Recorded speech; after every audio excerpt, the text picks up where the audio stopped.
Bom, então o que é o método, o estimador de mínimos quadrados? Né? Ele é uma forma de estimar parâmetros. Né? Então, o que seria o estimador de mínimos quadrados? Ele é um estimador que se baseia na necessidade de observações redundantes. É um pouco daquilo que eu expliquei no vídeo anterior sobre sistemas de equações lineares. Né? Eu tenho equações redundantes. Então, aqui eu tenho observações redundantes. Lembra que aqui eu posso representar um sistema de equações lineares por uma representação matricial? Aqui eu tenho um vetor, aqui eu tenho uma matriz, um vetor de parâmetros. Então, imagina que quanto maior o meu vetor C, melhor. Quanto maior a minha matriz P, melhor. A minha matriz θ não muda muito, porque o meu número de parâmetros, o meu número de variáveis é o mesmo, né? X, Y, Z.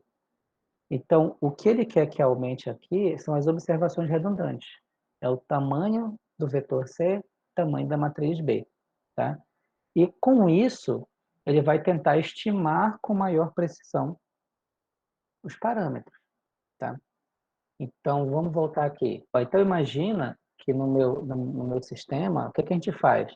A gente quer estimar x, y, z. X, y, z são os meus parâmetros. Então, imagina que matricialmente eu tenho b multiplicado por θ. Na álgebra simples, o que a gente faria? É A vezes X igual a C. Eu passo B dividindo, né? B dividido por A vai dar o valor de X. Mas aqui é matriz. Eu não posso fazer isso. O que eu posso fazer é a operação inversa. Se a B tiver uma inversa, aí eu posso multiplicar aqui por uma inversa, pela inversa dele, que vai dar matriz identidade, e eu multiplico C pela inversa de B. É por isso que a gente faz o escalonamento e dá certo. Porque eu obtive a matriz inversa, deu a identidade e eu multipliquei por C lá e obtive os valores dos parâmetros, tá? Mas vai ter situações em que B, lembra que B só tem matriz inversa se ela for quadrada, né? Um tipo especial de matriz quadrada. Mas a gente já viu que a nossa matriz B não vai ser quadrada, né? Eu sempre vou ter um número maior de equações do que de variáveis. Então, a minha matriz vai ser retangular. Então, ela já não tem inversa. Como é que eu faço? É aí que entra os mínimos quadrados, tá? Então, basicamente, o que acontece é que a diferença entre aquilo que eu observo nos dados e aquilo que eu estimo no meu modelo tem que ser o mínimo possível. Então, que estimador me daria o mínimo possível? É aqui que entra a ideia de minimizar o erro. Por isso que chama de mínimos quadrados. Porque o estimador de mínimos quadrados, ou o método dos mínimos quadrados, né, que é MMQ, ele vai tentar minimizar o erro, né? Minimizar o erro quadrático.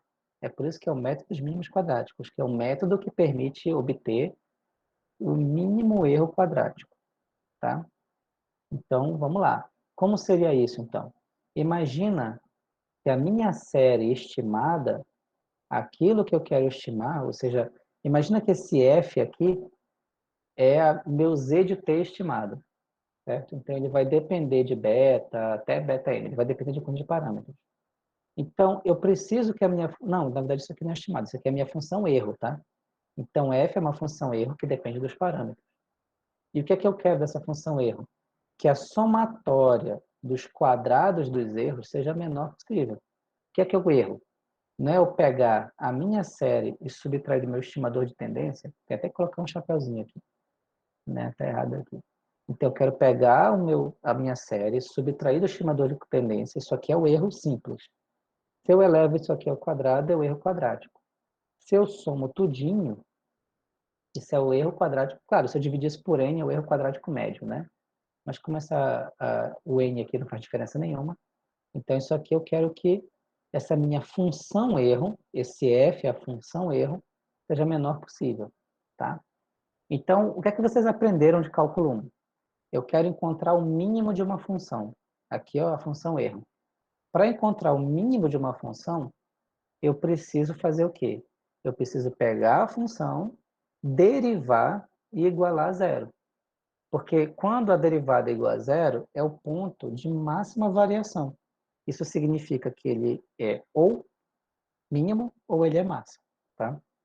Então, eu pego isso aqui e eu vou fazer a derivada da função erro. Normalmente eu deduzo isso, eu mostro, olha, ele vai dar, tá, vai fazendo, aí se eu fizer isso matricialmente, isso vai me obter uma resposta. Mas antes de fazer isso, Observa que essa função erro, eu estou partindo do princípio que a minha estimativa para a tendência é um polinômio.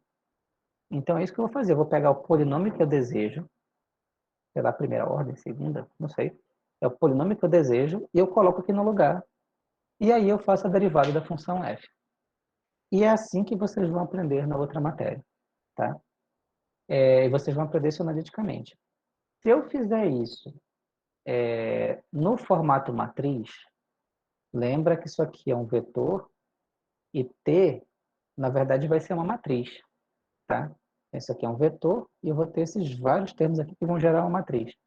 Se eu fizesse matricialmente, isso vai me dar uma equação matricial. Se vocês se comportarem, eu posso mostrar essa demonstração depois, tá? Mas, por enquanto, só guardem essa informação, porque o que eu quero é minimizar isso aqui. Então, na prática, como é que funciona? Eu tenho um sistema de solução única, né? Eu tenho aqui z de t, e eu estou acreditando que a minha tendência é um polinômio. B0, beta 0 mais beta 1, beta 2 de t ao quadrado, e assim vai, qualquer que seja o meu polinômio. E isso aqui está somado com um componente aleatório que eu estou torcendo para ser o ruído branco, mas pode não ser, tá? Então, isso aqui é a minha expectativa. É que a minha série seja uma tendência mais uma componente.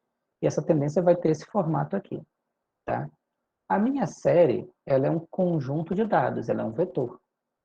Para cada valor de t, eu vou ter um valor diferente do meu modelo. É assim que funciona, né? Então, ó, eu tenho a minha primeira observação. Z1, para Z1, eu vou ter beta 0 mais beta 1 vezes 1, mais beta 2 vezes 1 ao quadrado, mais assim vai, vezes 1 elevado a n, o meu A1, certo? Para o Z2, a mesma coisa. Porque lembra, eu estou mudando o valor de t. Então, está mudando o valor de t. Então, digamos que eu tivesse 3 parâmetros só. Se fosse beta 0, beta 1, beta 2. Então, é uma função de segunda ordem.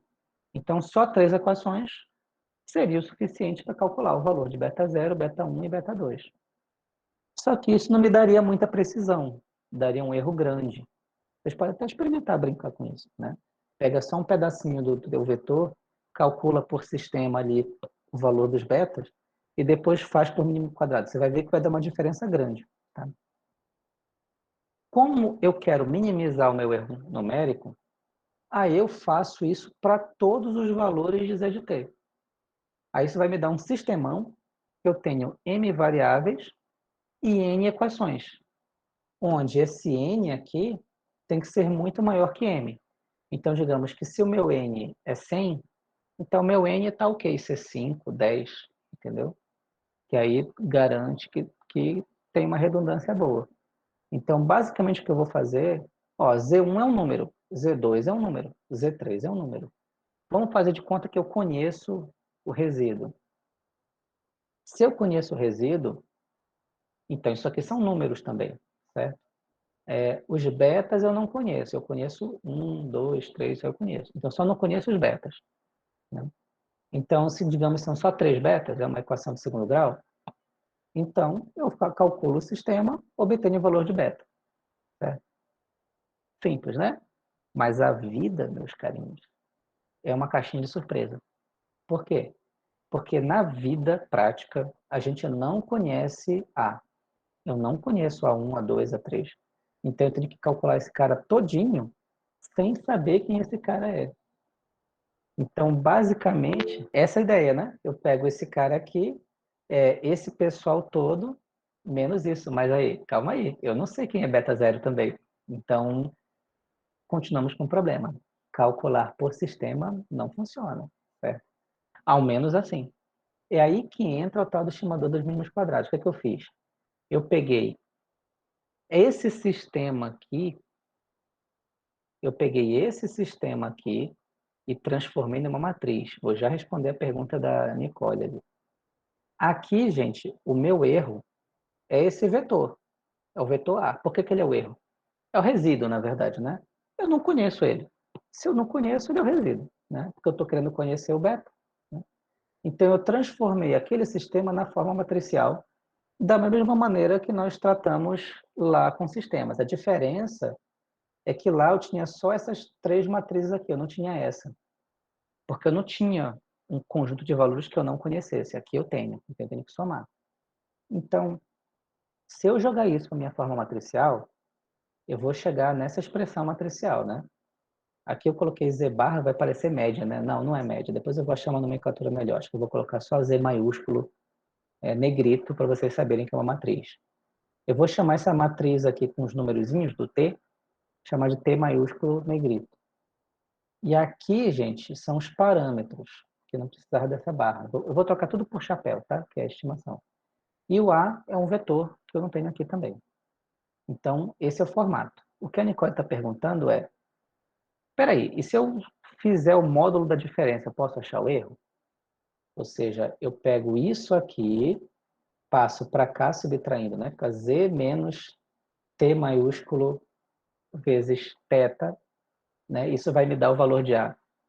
Não dá. Por quê? Porque eu não tenho beta. Se eu não tenho beta, eu não tenho como subtrair o Z com isso aqui, né?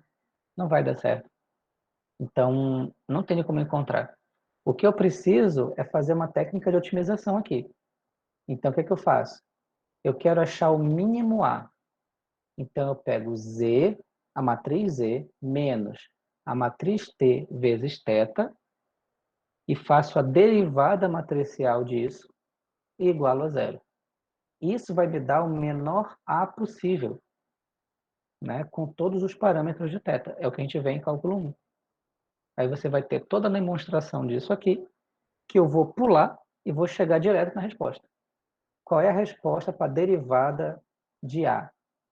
Então, a derivada de A, ela vai me dar o seguinte valor de θ.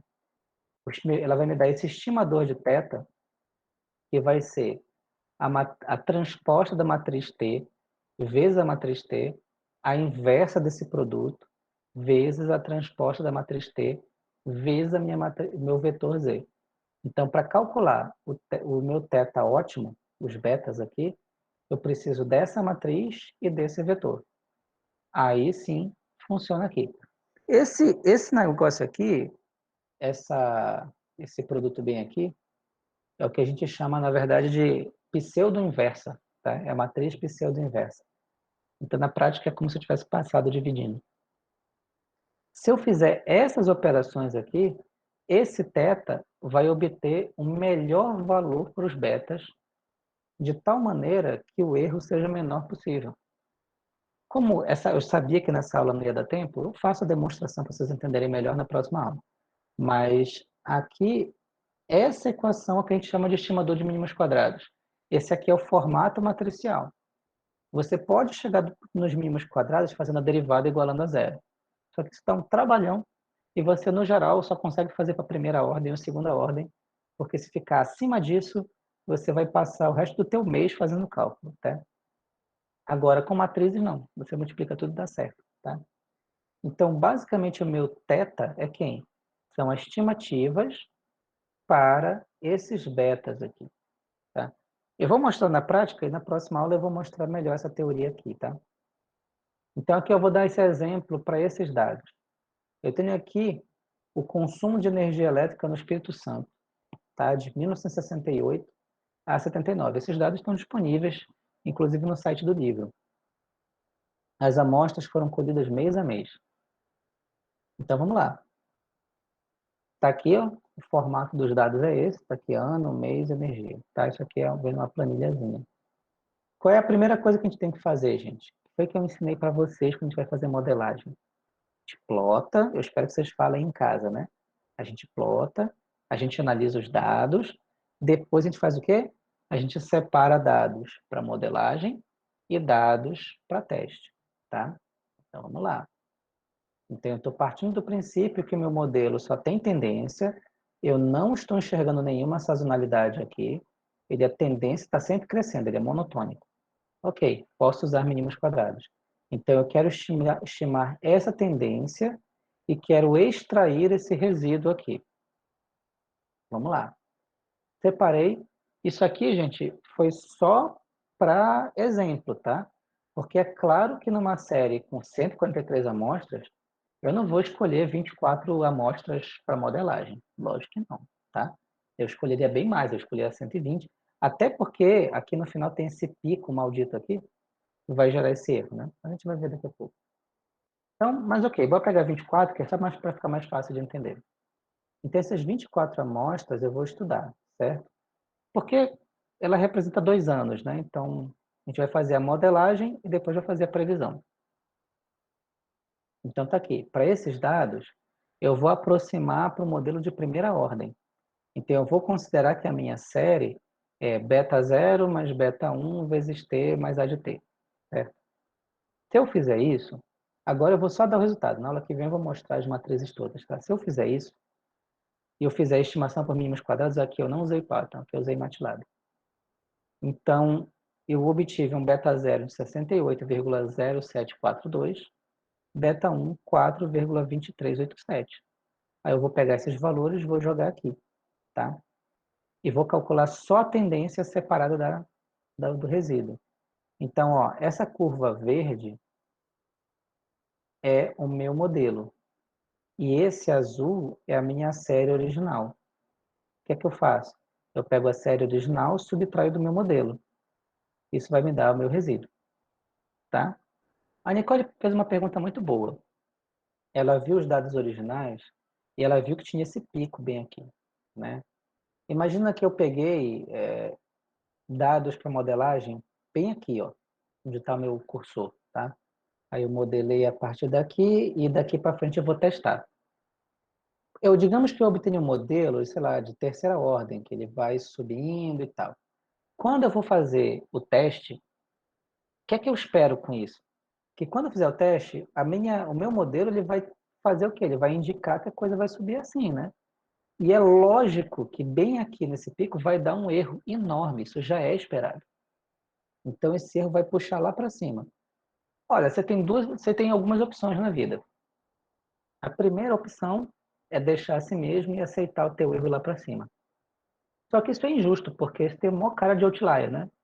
Então tem técnica de você calcular o outlier e, inclusive, usando o boxplot janelado, é uma coisa que você talvez ainda mostre ainda.